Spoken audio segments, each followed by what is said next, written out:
How can you improve the effectiveness of your executives?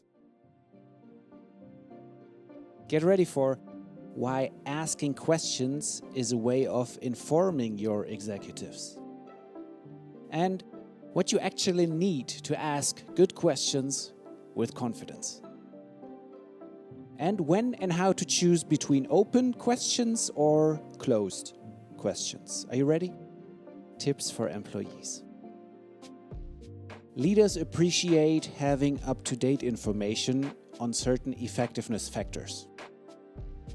For example, if your company has just implemented a new software to streamline the operations, include in your question the latest information on both the positive and the negative impacts of certain features. So to ask up-to-date questions in the workplace, don't worry about this feeling of, whenever I ask questions, I am admitting failure. It's not about who might be slowing down progress, but about what needs to be optimized. So in your question, focus on what and not who needs to be optimized in this streamlining project. Make sure the project stays on track. And again, use the up-to-date information both within the department and also across departments. And don't think that a manager's knowledge is always complete or that their opinion is always the best. No, your questions actually help them to clarify and understand the situation better. So your questions are not means to challenge their authority, but, well, okay, if you do want to think about knowledge and also power in your organization, then ask yourself, who is the expert here? On what issue? Is it you or is it your boss? With this question, you will likely get what is good workplace collaboration through good workplace communication. For example, think how you could use in your question, how you could use your question about operating this new software to explain to your boss certain updated software functions. Okay, next tip on how to do just that. When asking questions at work, include enough but not too much information. Too little information is a no-brainer. So let's consider an example of too much information for one question. Don't ask your team leader, just out of the blue, have you already started trying to upsell with this client? These are two questions. We will see that in a second. And it's maybe one question too much for one question. And that is the case because of potential project consequences for you as an employee. So, will you try to upsell is one question. And the answer might mean that you need to put in extra effort or maybe less effort. Second question, have you started upselling? It's another question. It's another question that could practically affect your meeting with your client next Tuesday, 11 o'clock. So, if you add too much or too little information, your question might become unclear for the person you're asking. So their answer becomes unclear for you. So be careful how many thoughts you pack into one question. And that's in line with the leader-member exchange theory, the LMX theory. It says that high-quality exchanges between leaders and team members involve open communication. But open communication doesn't mean flooding someone with information, nor does it mean that you say, well, I will give information only if someone asks me. So, not too much, not too little. Actually, it's quite the opposite of such extreme cases. It's asking clarifying questions helps striking the balance between too much and too little information, to find the actual point between too much and too little information. And this then can really substantially foster the good relationships by ensuring that the both of you are on the same page. So this way, your questions help to boost productivity and boost job satisfaction. Probably not just for you, but for everyone involved. Because you help not only yourself, but also your boss or your coworkers or whoever is involved. Let's say your boss, because then he can timely reduce certain risks of errors, both inside or also across departments. So, okay, you get it? Next tip. Your bosses appreciate clear information.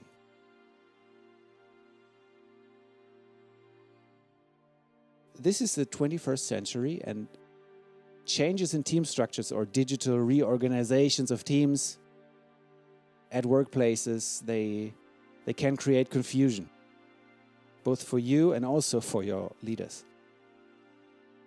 We talk about roles or responsibilities, sometimes even personal preferences within teams. Or vague goals. Vague goals can also lead to misunderstandings, because vagueness facilitates misunderstandings and misunderstandings facilitate confusion. And for employees personally, such misunderstandings, they can become the root cause for lower confidence in daily communication. So good daily questions help you to deal with that professionally. Step 1 to protecting your confidence. Get clear on what to ask. For example, there's an internal change in the task structures, but also some ongoing client project where today you need to get a clear distribution of tasks. So now you see, now we're talking about ongoing confidence in this ongoing client project. Because whenever something is vague, you simply don't know a clear answer. But the likelihood to get a clear answer is much higher if you ask a clear question and then, step 2, to raise your determination based on the situation, so where you are at. Choose an open or a closed question. For more details, or maybe even for vagueness if you need it from your boss, use an open question. For a clear, quick yes or no, or a specific number, or a name, use a closed question. So you see, to use an open or a closed question really depends on what you want from this question. What do you want to achieve? The question is just a bridge towards your goal. Here are some examples. Before your next meeting, try to get clear not just on what information, but also how much details, how much precision you need from their response. You might ask yourself a closed question like, what are the 3 project areas where I need more details? Or a more open question, to what extent can these details help my boss and myself to reach consensus on task distribution? And this way, you have used one closed and one open question, both for answers that fit your clarity requirements in that situation. Okay, last idea for you, properly asking questions. Take the example of a work conflict that's feeling pretty dark.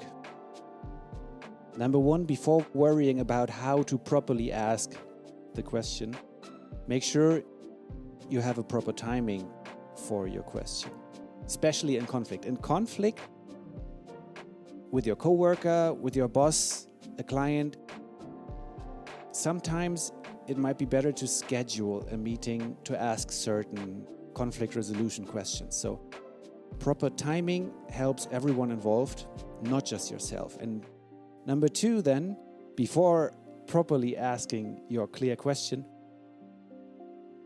consider as a human being, you can only be at one place. Even with 1 million AI agents or working in the metaverse and so on, you experience work as a human being at one place. And therefore, you are not incompetent if there's another person at work who knows something you don't know. Just remember this LMX theory. It suggests that good questions help sustain your relationships. For example, because your questions are a chance for the respondent to help you. They help you, besides achieving good outcomes, to find out how your performance is perceived, for example, or your strengths, or your areas of improvement. And in teams, good questions are a great start to foster cooperation and thus to improve project outcomes. So now to close. Next time when you are uncertain about how to proceed with your tasks, or when you want to reduce risks of errors, or some misunderstanding reduced your confidence, or you feel incompetent just because of the fact that you do have a question about a certain topic, the first thing you can do is make sure for yourself that you understand this uncertainty is temporary. Sounds cheap, but it's important. And then take your uncertainties as calls for actions to ask good questions.